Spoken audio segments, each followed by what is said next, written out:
Bismillahirrahmanirrahim. Assalamu alaikum dear students. My name is Aisha Salim. I hope you all are fine and doing well. Today we are going to discuss lecture number 1 of our chapter number 9 that is about waves and energy. आज के lecture के अंदर हम अपने chapter 9 के first lecture को discuss करेंगे. So our today's SLO is define a wave. हम अपने lecture को start करते हैं और brainstorming करते हैं कुछ ideas की, कुछ questions के ज़रिए. So the first question is what are the forms of energy? ये आपने अपने पिछले लेक्चर्स के अंदर फॉर्म्स ऑफ एनर्जी के बारे में डिस्कस किया था, तो जल्दी से इस बारे में सोचिए और मुझे जवाब दीजिए. Very good. So now tell me that how energy moves around from one place to the other. Very good. Energy transfers in the form of waves, और इस लेक्चर के अंदर हम वेव्स के बारे में ही स्टडी करेंगे. सो मजीद एक एग्जांपल के जरिए से हम इसको समझते हैं कि have you ever felt an earthquake, how did it feel. Very good. So earthquakes are the waves too that we can feel. Earthquake भी हमारे पास waves की एक शक्ल है जिसको हम महसूस करते हैं. So what is meant by the term wave? हमारे पास wave की जो term है उसको हम define करते हैं कि it is a series of vibrations or oscillations that travels from one point to another, and always keep in mind that wave carries energy without transferring matter.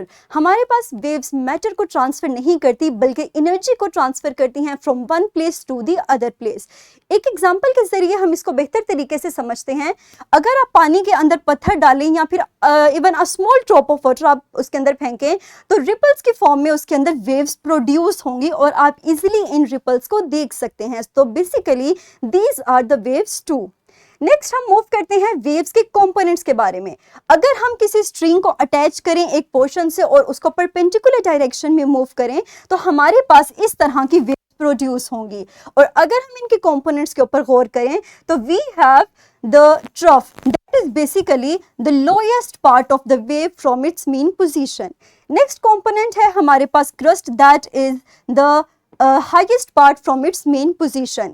Next है हमारे पास wavelength. Dear students, wavelength is basically the distance between two successive crust or trough. उसके अलावा अगर amplitude की बात करें तो wave का उसकी मेन पोजीशन से जितना डिस्टेंस होता है that is termed as amplitude. और हमारे पास एक ट्रफ से लेकर एक क्रस्ट तक जो डिस्टेंस होगा, एक क्रस्ट से लेकर ट्रफ तक जो हमारे पास वेव प्रोड्यूस होती है that is known as oscillation.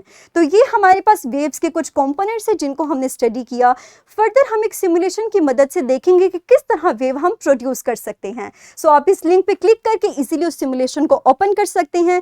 Dear students, यहाँ पे हमारे पास एक स्ट्रिंग है जो कि एक एंड से अटैच की गई है. अगर मैं इसको ऑसिलेट करवाऊं तो आप देख सकते हैं कि हमारे पास किस तरह वेव्स प्रोड्यूस हो रही हैं.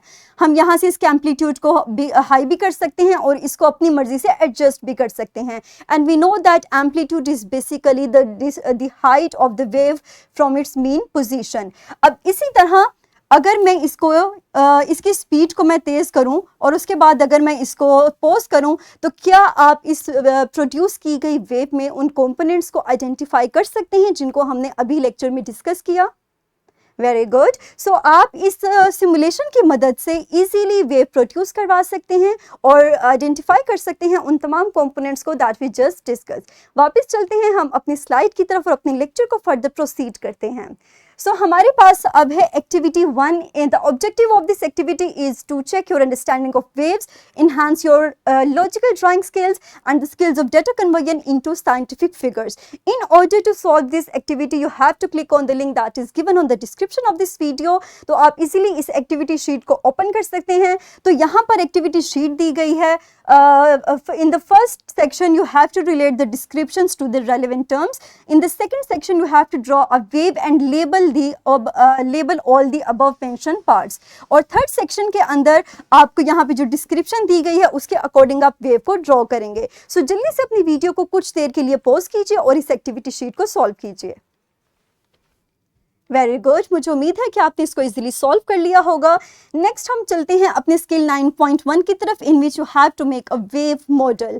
डियर स्टूडेंट्स, इस वेव मॉडल का पीडीएफ लिंक आपको पीडीएफ फाइल आपको इसी वीडियो के डिस्क्रिप्शन में अवेलेबल होगी। आप उस लिंक पे क्लिक करके इजीली उस फाइल को रीड कर सकते हैं और दिए गए इंस्ट्रक्शंस के मुताबिक आप अपना वेव मॉडल बना सकते हैं। नेक्स्ट हम मूव करते हैं अपने सम अप की तरफ। तो आज के लेक्चर के अंदर हमने जिस टर्म के बारे में सीखा that is wave, and we learn that waves are the disturbances that transfer energy from one place to an other place। उसके अलावा either they require a medium or not, इस चीज़ को, इस पॉइंट को हम डिस्कस करेंगे अपने इसी चैप्टर में के आने वाले फर्दर लेक्चर्स के अंदर। उसके अलावा हमने वेव्स के डिफरेंट कंपोनेंट्स को स्टडी किया, like trough that is the lowest part of the wave, the crust that is highest part of the wave, and the wavelength that is the distance between two successive crust और trough. Further we discuss the term amplitude, जिसके बारे में हमने define किया कि it is the height of the wave from its mean position. ये कुछ components है वेव के जिनको हमने आज के लेक्चर के अंदर डिस्कस किया। अब हम इसी नॉलेज को अप्लाई करते हुए अपने इस वर्कशीट को सॉल्व करेंगे। The link of this is also given in the description of this video, so quickly pause your video, click on the link to get access to this worksheet and solve it. Very good. So that's all about today's lesson. मुझे उम्मीद है कि आपको आज का lesson clear हो चुका होगा। इंशाल्लाह अपने अगले लेक्चर के अंदर हम अपने लेसन को यहीं से कंटिन्यू करेंगे और फर्दर वेव के कंसेप्ट्स के बारे में सीखेंगे। सो ठीक है स्टूडेंट्स, तब तक के लिए अपना ख्याल रखिएगा। Thank you very much and Allah हाफिज़।